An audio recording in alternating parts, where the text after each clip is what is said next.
Hello and welcome to this episode of Rally Point where we're laying down the law. I'm here with Peter Stewart. Hello, Peter. Hello there. And I'm Joey Dalton, and we are looking at the key players for the Grim and the Grave Lord Pack, Volkmar the Grim of the Empire, and Helman Ghorst of the Vampire Counts. So first up, let's talk about Volkmar the Grim, who is the Grand Theogonist of the Cult of Sigmar. That's correct, Joey. He is the Grand Theogonist of the Cult of Sigmar, and the cult itself was established within the Empire in the years following disappearance of Sigmar, where he just up and walked off into the mountains. The cult quickly grew into a fully fledged religion, venerating Sigmar as the founder of the Empire, and also thinking he had ascended into godhood following his disappearance. It's also known as the Sigmarite Church, and it's pretty much the foremost religion of the Empire, and is inextricably intertwined with political, cultural, and the national identity of the Empire and its people. That is very true. However, the Cult of Sigmar is not the only religion in the Empire. No. Over in Middenheim, the Cult of Ulrich is very prominent and powerful, as we saw in Call of the Beastmen.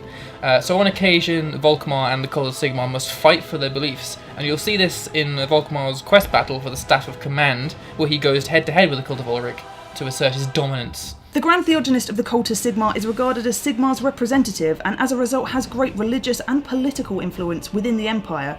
So who is Volkmar the Grim? You're right, he is the head of the Cult of Sigmar, and a powerful ally and friend of Karl Franz, although he doesn't much care for the political machinations of court, if you will. Unsurprisingly, he has a particularly grim aspect about him, and he doesn't suffer fools. They say he's very much consumed by the idea and notion of stopping chaos.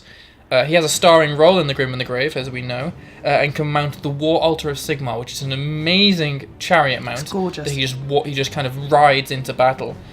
He's a very powerful, righteous, legendary lord of the Empire, and when he goes to war on the War Altar, he just draws power from it, and it gives him strength and command in battle.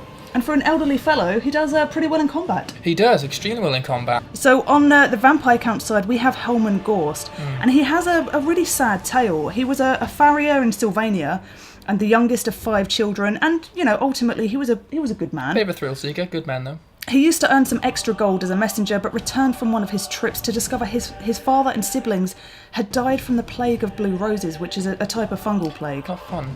No, not fun Hey. at all. Nice. He was so upset by this that he embraced his dead kin to try and contract the plague himself. Yes, but it wasn't to be, because for some reason he was marked for great things, so the plague didn't take hold. He went mad with grief and started looking into the dark arts and dark magic in an attempt to resurrect his brothers and his father, to keep them alive.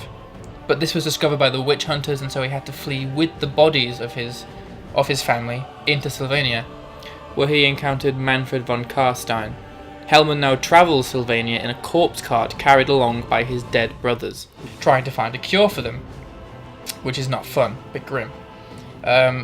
But Manfred is actually manipulating Helman under the guise of bringing his brothers back to his own ends. And you can see that in-game during the narrative quest where Manfred gives him the Liber Noctis, but not with all the pages in, so he has to go and find the rest of the pages to hopefully, he thinks, resurrect his fam. That is tragic.